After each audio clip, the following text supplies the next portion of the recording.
हम लाते हैं talk shows और अनलिमिटेड एंटरटेनमेंट सिर्फ यूट्यूब पर। अगर आपने अभी तक हमारा चैनल सब्सक्राइब नहीं किया तो अभी सब्सक्राइब करें और बेल आइकॉन को क्लिक करके हमारी लेटेस्ट वीडियोस के बारे में अपडेट जानें। सब्सक्राइब कीजिए और हम आपको लिए चलेंगे आपकी फेवरेट वीडियो की तरफ।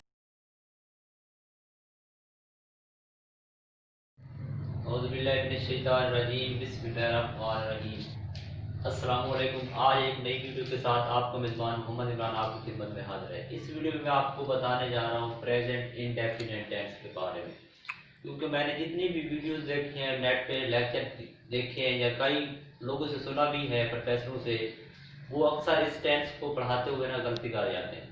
तो अल्हम्दुलिल्लाह जिन असातिज़ा से मैं पढ़ा हूँ वो उन्होंने हमेशा मुझे बताया कि बेटा यहाँ पे ये गलती है और उस गलती को हम किस तरह से सॉल्व आउट कर सकते हैं। तो आज मैं ये चाहता हूँ कि जो गलती कॉमनली आप सुनते जा रहे हैं और करते भी हैं, आपने कभी सोचा नहीं है, तो वो सॉल्व आउट करें।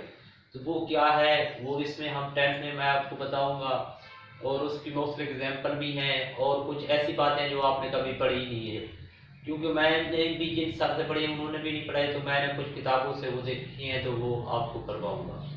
तो वीडियो को आगे बढ़ाने से पहले आपसे गुजारिश यही है कि अगर आप हमारे चैनल को सब्सक्राइब नहीं किए तो प्लीज़ सब्सक्राइब करें, वीडियो को लाइक करें, अपने दोस्तों के साथ शेयर करें। और अगर आपको इस टॉपिक से रिलेटेड कोई और क्वेश्चन बचता है मेरे समझाने के बावजूद भी, तो आप कमेंट सेक्शन में जाके कमेंट करें और उसका जवाब आपको मिल जाएगा। तो चलते हैं हम इसकी पहचान की जानिब। तो इसकी पहचान क्या है, सबसे जो बेसिक गलती करते हैं प्रोफेसर वो क्या है, उसकी पहचान बताते हुए कि हर प्रोफेसर है इस लेवल का भी होता है ना, मैंने जिनसे भी सुना है नेट के ऊपर, तो वो क्या कहते हैं, उर्दू फिक्रे के आखिर में ता है ती हूँ वगैरह आता है, यानी उर्दू फिक्रे के आखिर में वो यही बात करते हुए सुना है। तो इसकी गलती क्या है, तो आप भी मुझे ये बताइए कि ये टेंस क्या होगा, वो कुत्ता है, तो क्या ये प्रेजेंट इंडेफिनिट टेंस है? इसके आखिर में भी तो ता आ गया है ना, वो कुत्ता है, तो आप भी बता दीजिए कि ये भी तो फिर प्रेजेंट इंडेफिनिट टेंस होगा। जैसे वो कहते हैं कि आखिर में तेरफ्तार जिनमें भी आ जाए वो प्रेजेंट इंडेफिनिट टेंस होता है, तो ऐसा कुछ नहीं है कि आखिर में ता आता है। इसकी असल रीजन क्या है कि उर्दू फिक्रे में फेल के आखिरी लफ्ज, जो फेल का आखिरी वर्ड होता है ना, हिस्सा होता है, वो क्या होता है, तेरफ्तार होता है। मैं खाता हूँ, खाना यानी काम हो रहा है, जो काम है काम का आखिरी वर्ड क्या होता है, तेरफ्तार होता है।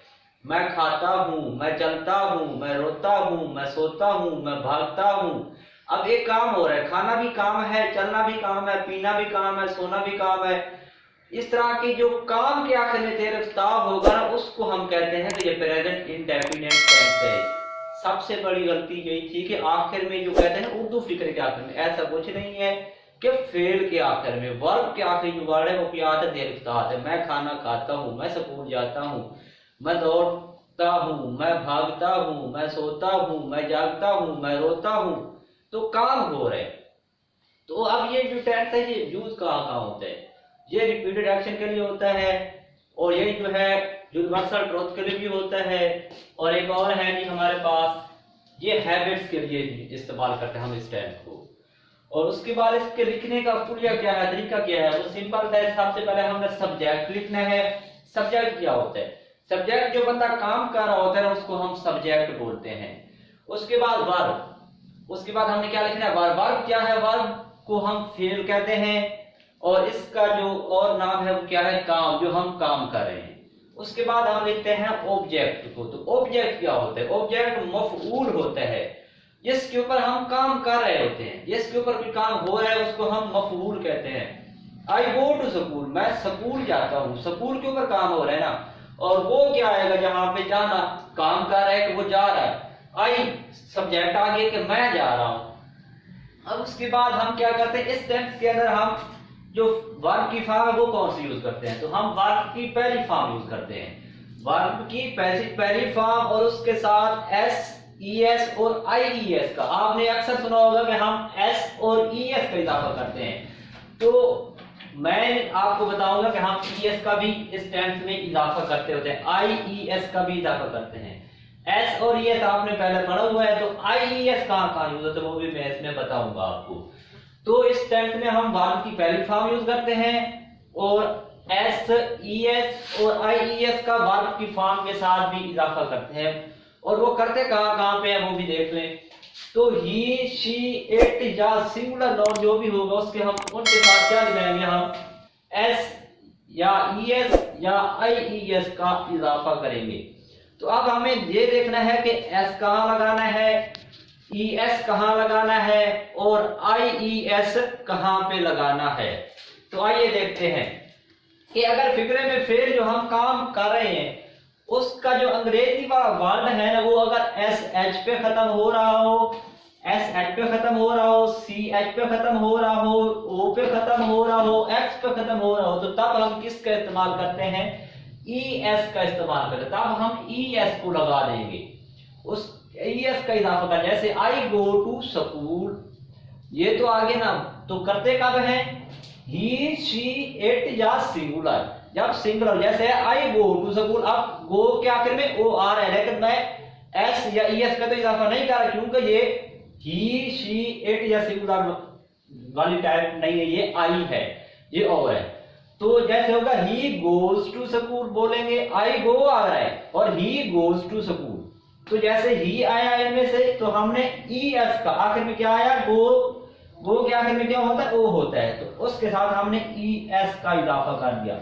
आई goes to, he goes to school, she goes to school, Ali goes to school, तो हिना गोज टू स्कूल।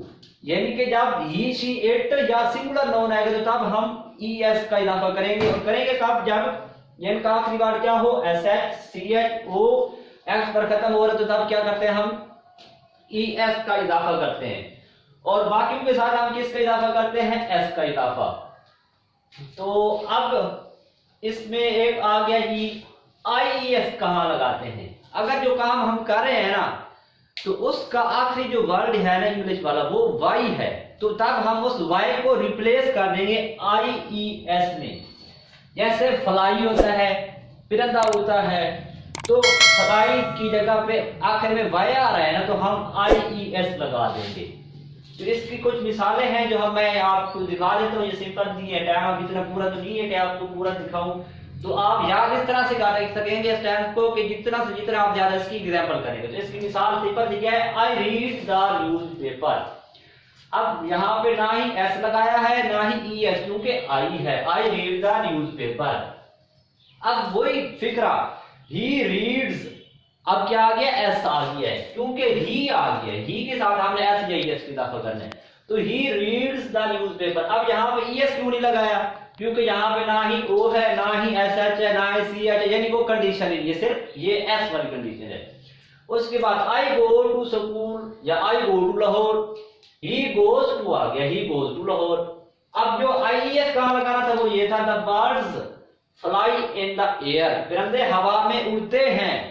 अब बर्ड्स ज्यादा चीज है, सिंगुलर नहीं है, ये याद रखना है कि एस या ई एस का इजाफा कहां करना है, हमने सिंगुलर में, ही शी इट या सिंगुलर के लिए एस ई एस और आई ई एस का। तो अब देखो यहाँ पे बर्ड्स तो ज्यादा है ना, सिंगल तो नहीं है, ये तो प्लूरल है। तो अब देखते हैं, द बर्ड एक परिंदा, फ्लाइज इन द एयर के परिंदा हवा में उड़ता है। तो तब जब एक होगा सिंगुलर होगा तब हम क्या लगाएंगे, वाई की जगह पे आई ई एस का इजाफा कर देंगे, the bird flies in the air. तो इस तरह से ये इसका सिंपल में बनता है टेंस। अब हम चलते हैं सवारिया और नेगेटिव की जानिब। तो आइए देखते हैं वो किस तरह। तो अब देखते हैं हम इसके नेगेटिव सेंटेंस यानी मनफी फिक्रात वो किस तरह से होते हैं। तो मनफी फिक्रात में लिखने का क्या तरीका, टेंस तो वही है जो बैक में मैंने समझा दिया है, जिसमें सिर्फ लिखने का तरीका ये है, पुलिया क्या है कि सबसे पहले आपने सब्जेक्ट लिखना है, फिर हेल्पिंग वर्ब लिखना है। आप इसमें समझना ये कि हेल्पिंग वर्ब क्या होता है, और उसके बाद क्या है मेन वर्ब, जैसे कोई वर्ब बोल देते हैं आप, उसके बाद ऑब्जेक्ट लिखना है हमने। तो हेल्पिंग वर्ब इसमें कौन कौन से यूज होंगे, हेल्पिंग वर्ब हम यूज करेंगे डू और डज, इसमें इस्तेमाल करेंगे हेल्पिंग वर्ब। तो अब देखेंगे कि डू किसके साथ इस्तेमाल होता है और डज किसके साथ इस्तेमाल होता है। तो ही शी इट या सिंगुलर नाउन के लिए हम किसका इस्तेमाल करते हैं, डज का इस्तेमाल करते हैं। तो ही शी इट के साथ हम किसका इस्तेमाल करेंगे, डज का। उसके बाद आई वी यू दे या प्लूरल के साथ किसका इस्तेमाल करेंगे, डू का इस्तेमाल करेंगे। और उसके बाद अहम इंपॉर्टेंट बात क्या है, नोट्स क्या है कि आप जो मनफी और सवालिया फिक्रात इस्तेमाल कर रहे होंगे तो तब आप जो है ना SES और IES का इस्तेमाल नहीं करेंगे। यही बात याद रखनी है कि जब मनफी और सवालिया बना रहे होंगे तो तब SES और IES का इस्तेमाल नहीं करना। तो अब जैसे वही एग्जांपल थी, I read the newspaper, I do not read the newspaper, I के साथ do आ गया। He reads the newspaper, he do not read the newspaper, he does not, he के साथ does आएगा तो he does not read the newspaper। तो अब देखते हैं हम इसके इंटरगेटिव। तो इंटरगेटिव क्या होते हैं, सवालिया फिक्रा। उसमें भी यही आपने करना है कि हेल्पिंग वर्ब को आपने स्टार्ट में लिखना है, helping verb plus subject plus verb plus object plus ये इन जो है सवालिया निशान लाजमी लगाना है। तो इन दोनों में मनफी और सवालिया में भी आपने वर्ब की पहली फॉर्म इस्तेमाल करनी है और हेल्पिंग वर्ब क्या होंगे, डू या डज होगा, इसको हमें स्टार्ट में लिख देना है। तो helping verb plus subject plus not कहां पे होगा, अगर सवालिया और मनफी दोनों इकट्ठे आ जाए तो तब क्या होगा, तब हम helping verb subject plus not plus verb लिखेंगे जो मेन वर्ब है और ऑब्जेक्ट प्लस सवालिया निशान। और उसके बाद आता है एक होता है WH वाले टेंस, जैसे व्हेन, व्हिच, हु, इसके लिए हम क्या इस्तेमाल करते हैं। तो उसके लिए भी यही होता है कि हम WH को पहले लिखते हैं, फिर हेल्पिंग वर्ब को लिखते हैं, फिर सब्जेक्ट को, फिर वर्ब को, फिर ऑब्जेक्ट को, उसके बाद सवालिया निशान लगाते हैं। जैसे he does not go to school, ये go to Lahore, does he go to Lahore, क्या वो लाहौर जाता है, does she not go to school। तो इस तरह से होता है ये सारे चीजें। उसके बाद कुछ ऐसी बातें हैं जो मैं आपको अभी बताता हूँ जो आपने कभी पढ़ी नहीं होगी कि हु के साथ क्या इस्तेमाल होता है, ये सारी चीजें। तो आइए उनकी ध्यान में चलते हैं। बस तो एक मैं जो बना देता हूँ जो WH वाला, वो क्या है, वेयर डू आई गो हो गया, डू दे नॉट प्ले। उसके बाद टुगेदर। तो एक फिक्रा होता है WH वाला हु का, WHO हु कौन जिसे कहते हैं। तो हु को हम एज सब्जेक्ट भी लेते हैं और सवालिया निशान भी लेते हैं। तो हु वाले जो फिक्रात जो भी होंगे ना, जितने भी हु वाले होंगे उसमें हम डू या डज का इस्तेमाल नहीं करेंगे। तो जितने भी हु वाले सवालिया फिक्रात उसमें हम किसका इस्तेमाल करेंगे, डू और डज का इस्तेमाल नहीं करेंगे। और हम क्या करेंगे, वर्ब की पहली फॉर्म के साथ SES या IES का इजाफा कर देंगे। तो ये सिंपल सी बात होगी कि हु के बाद डू या डज का इस्तेमाल नहीं करना, बल्कि हमने SIES या ES का इस्तेमाल करना है। और उसके बाद अगर मनफी फिक्रात में जैसे एज सब्जेक्ट ले लेते हैं कि हु आ जाए तो फिर क्या होगा, हम उसके साथ डू डज नॉट का इस्तेमाल कर देंगे। तो अब इसके कुछ फिक्रात में लेके who knock at the door, who teach you, who beat her, who does not clean his house. तो अब देखा ये फिक्रा मनफी में आया, जैसे हमने डज लगा दिया है, अदरवाइज हम सबके साथ कोई हेल्पिंग वर्ब यूज नहीं करेंगे, ना ही डू ना ही डज। तो हम एस का यहाँ पे इस्तेमाल करते हैं, यहाँ पे क्या है, तो इस तरह से हम इसका इस्तेमाल करते हैं। उसके बाद है हु को एज सब्जेक्ट भी हम लेते हैं। तो अब अगर कोई फिक्रा जोरदार यानी हम जोर दे के किसी बात को कर रहे हो तो तब क्या होता है, तब हम क्या करते हैं, तो हम डू और डज को किस तरह करते हैं, शी डज प्ले। तो हम पहले जो है प्रेजेंट इंडेफिनिट पूरा हमने पढ़ा है, तो उसमें हम डू या डज का सिंपल में इस्तेमाल नहीं करते थे। तो जब हम किसी बात को जोर से कर रहे होंगे ना, तो तब कैसे कि वो वाकया ही खेलती है, शी डज प्ले। तो सिंपल वाले में डू और डज का इस्तेमाल करेंगे। तो जब हम जोरदार बात करेंगे तो सिंपल वाले टेंस में भी हम डू या डज का इस्तेमाल लाजमी करेंगे।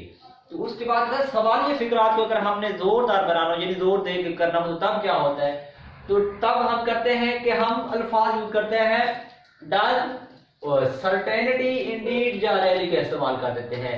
क्या तुम वाकई आज तक पढ़ते हो, do you really study till the midnight. तो हमने रियली का इस्तेमाल कर देना है, वाकई वो मुझसे नफरत नहीं करते, इंडीड का इस्तेमाल कर दिया, they do not hate me. तो उसके बाद क्या है, मनफी फिक्रात में कभी यानी कि नेवर का अगर हमने इस्तेमाल कर, कभी नहीं का इस्तेमाल कर बनाना हो तो उसके लिए हम कौन सा वर्ड इस्तेमाल करते हैं, हम उसके लिए हम नेवर का इस्तेमाल करते हैं। तो मनफी फिक्रात में अगर कभी आ जाए तो कभी नहीं वाली बात हो तो तब क्या होता है, नेवर का इस्तेमाल करना है हमने। नेवर के बाद डू या डज का इस्तेमाल नहीं करना, ये याद रखना कि नेवर के बाद हमने डू या डज का इस्तेमाल नहीं करना, बल्कि क्या करना है हमने वहां पे हमने वर्ब की पहली फॉर्म इस्तेमाल करनी है और उसके साथ आगे है वर्ब की पहली फॉर्म, यानी अगर वो सिंपल में हो तो तब हमने क्या करना है, तब हमने एस ई एस और ई, यानी कि जो सिंपल वाला ही शी इट वाला आ जाए तो नेवर वाली बात भी नेवर में हो और ही शी इट या सिंपल वाला तब हम एस ई एस या आई ई एस का इस्तेमाल। जैसे है वो वाक्य वो कभी नहीं लिखता, ही नेवर राइट, वो कभी बात नहीं करती, शी नेवर टॉक। और इधर है यू डू रीड, तो वाकई पढ़ते हो, यू डू रीड। तो इस तरह से हमने ये सारे फिक्रात बनाए। तो इसकी जो आपको मिस्टेक थी कामन वो आपको पता चल गया कि हमने फिक्रे के आखिर में ता ती नहीं लगाना, बल्कि फिक्रे में काम के आखिर में जो भी काम हो उसके आखिर में ता है, ती है, ता हूं, ती, इस तरह कोई हो तो वो प्रेजेंट इंडेफिनिट है। हु के बाद हमने क्या नहीं करना, ये सारी चीजें मैंने आपको बता दी हैं। तो मैं उम्मीद करता हूँ आपको ये मेरा लेक्चर सब पसंद आया होगा, अगर नहीं है तो फिर भी खैर है। तो आपने कोई मिस्टेक हुई है तो हमारे से पूछ सकते हैं, कोई चीज़ आपने पूछनी है मजीद भी तो हमें कमेंट सेक्शन में जाके पूछ सकते हैं, कमेंट करें और हमारे लेक्चर को या वीडियो को आगे फैलाएं अपने दोस्तों के साथ, ताकि उनको भी जो कॉमन मिस्टेक है वो उसका पता चल सके। और आपसे आखिर में यही गुजारिश है कि अगर आपने हमारे चैनल को सब्सक्राइब नहीं किया तो प्लीज़ सब्सक्राइब करें, वीडियो को लाइक करें, अपने दोस्तों के साथ शेयर करें और इंशाल्लाह मिलते हैं अगली वीडियो के साथ। अल्लाह हाफिज़।